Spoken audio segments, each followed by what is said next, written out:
Welcome to the first episode of Big Tom Plays. I'm going to be playing Spyro the Dragon.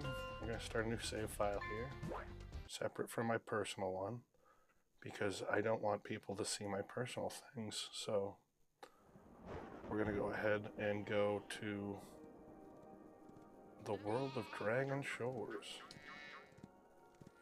Spyro is voiced by Tom Kenny, the voice of SpongeBob. Is this rain ever gonna stop? I've forgotten what the sun looks like. We should go on vacation. Somewhere warm. Somewhere sunny. Dragon Shores. Yeah. I always thought his voice sounded like just teenage SpongeBob. Last one there's a Nork. Even when I was a kid, I was like, that's SpongeBob. And it became more clear when I heard the professor.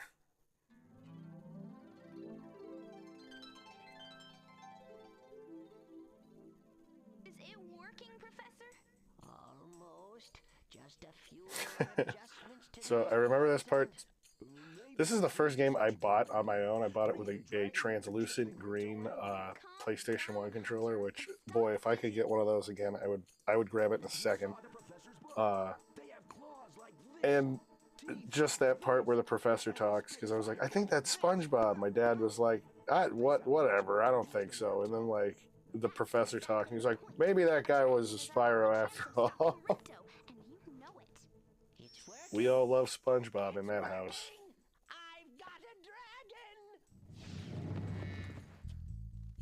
dragon. SpongeBob was The Simpsons without swearing. Hi. Which way's the? Very funny show. First 3 seasons in that first movie. And then, you know, there's... Haven't you guys ever seen SpongeBob really is just The Simpsons without swearing, and every once in a while it has great episodes, but, you know, it's not even for a kid's show, it's just, I didn't mean to skip that on people, but I did. I apologize. The bad guy shows up, he causes trouble, we're gonna go stop him and save the world of Dragon Shores.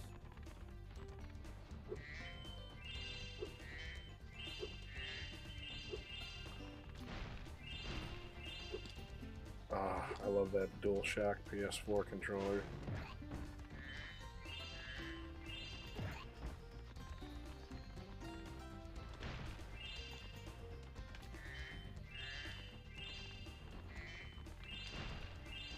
Spyro is what I like to call...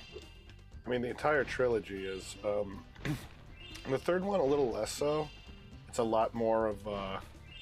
lot more challenges and more of a game, which is absolutely fine.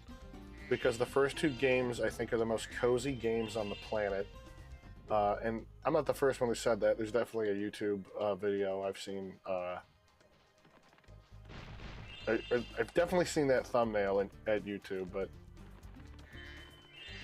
it's just such a very cozy experience. You don't have to stress out too much. The challenge is there, and I mean, there's some frustrating stuff, but that's only if you want to get into the real challenge. You only have to get 40 collectible MacGuffins in order to get to the end of the game, which is a pretty reasonable ask, especially coming from the late 90s rental era, where you're not spending...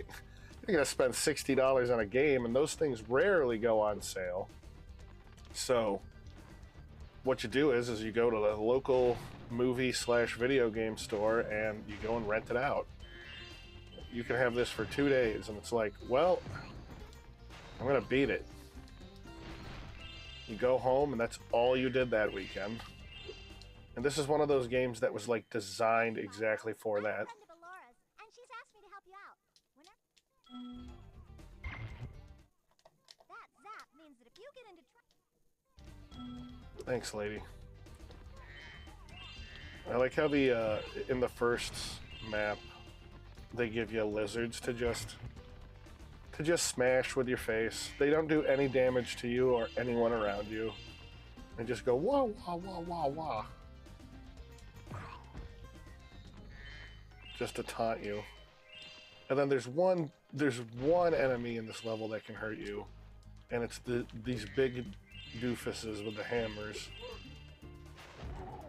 But they're really slow, So they give you time. So they look intimidating. It's like, all right, that's a threat, but I've got so much time to do it.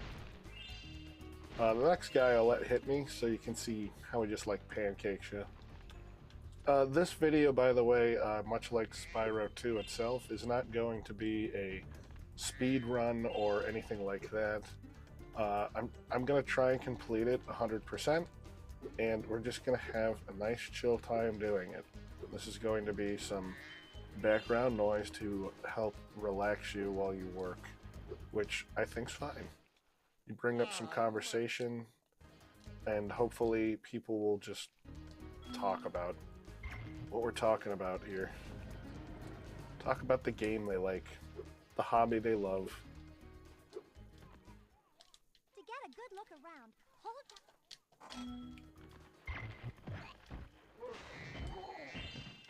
I'll be doing other videos, but right now this is nice, simple, and it's going to get me into the groove of making stuff. I don't want to call it content because I used to call it that, but I don't like that. These days it's kind of a gross term, so I don't want to make content. I don't want to sit there and farm views or anything like that. I want to make things people want to watch, people enjoy, people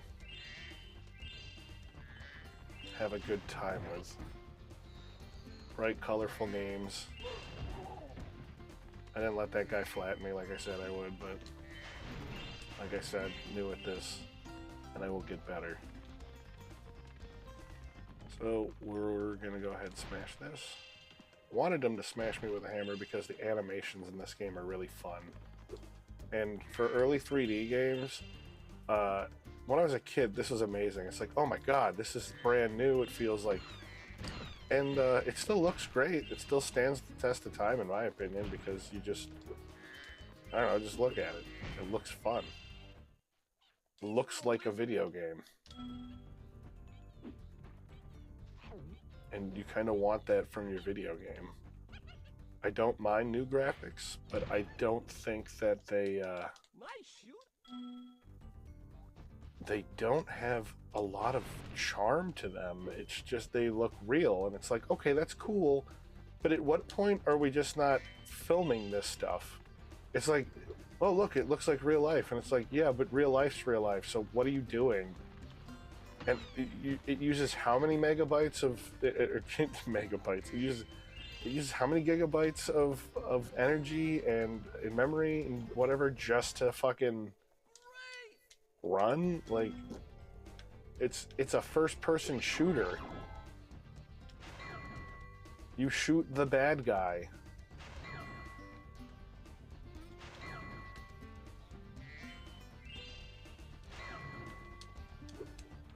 Go Spyro.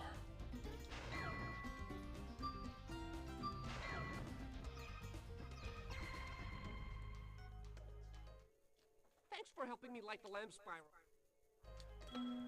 Yo, Spyro. He's a nug. So that guy gives you your first nug. And you can smoke it, but if you save it... Well, you can't smoke it, actually. But if you save it...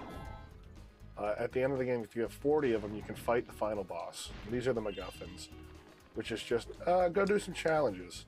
Which, that's why this game's fun, and you can definitely beat it in a weekend, because you can pick and choose what challenges to do, and if things annoy you enough, you should be able to find 40 of these things where it's like,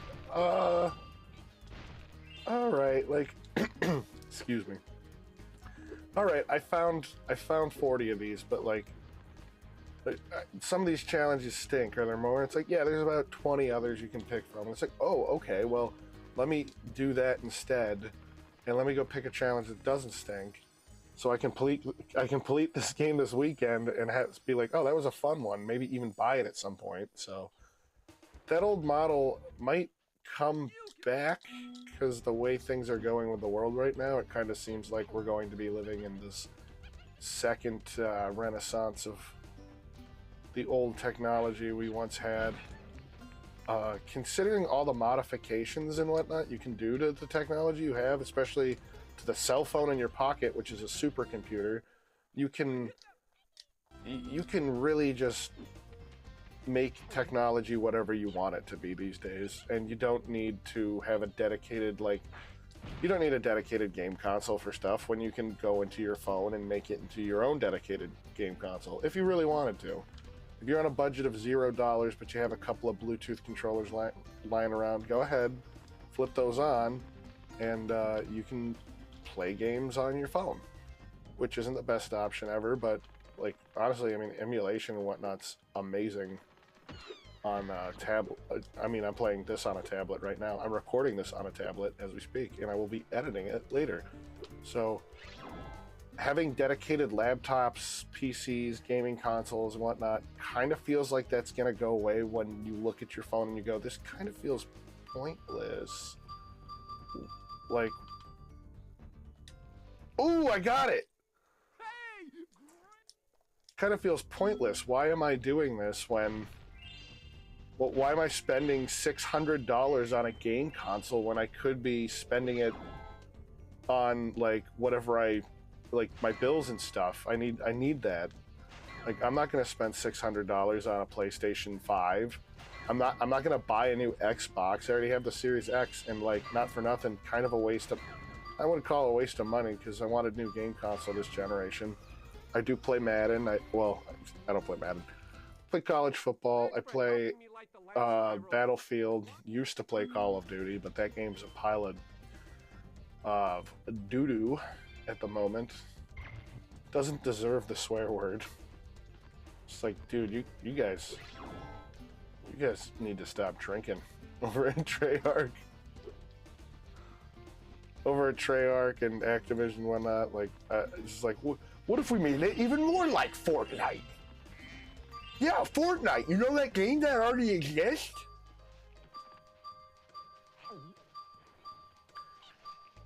What if we ripped all identity from our game and made it into something that already exists? That would be wild. What a great idea. It totally doesn't want to make me put a gun to my dog's head. So I'm not putting it to my head. I'm already crazy enough to put it to my dog's.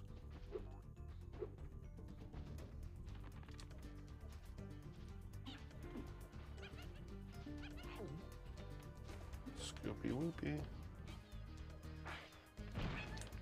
All right. I guess going back to that whole, downsize your technology. Go back to stuff that you liked, or even better, look into your pocket, grab your cell phone, and if there's something you want to do with it, I bet you there's probably an application for it now where you can, use it in a practical way that makes sense. You can also plug your phone into television sets, so if doing that, like, oh, I want my big screen, it's like, well, you can also do that. It's just like, this advice is for people that need to save money. But yeah, if you want like entertainment, all that stuff, the movie theater's pointless when the phone is in your pocket. Owning a game console is pointless when the phone is in your pocket. But it's all in your pocket. So just, use your phone. Save money, use your phone. You need a phone already anyway to function in this world, apparently. I mean, you don't necessarily need one. You could buy a flip phone and do that. But if you're looking for an efficient way to live your life, I think a smartphone's a good way to go. And then just ignore the stupid fucking applications that you don't need to use. Like,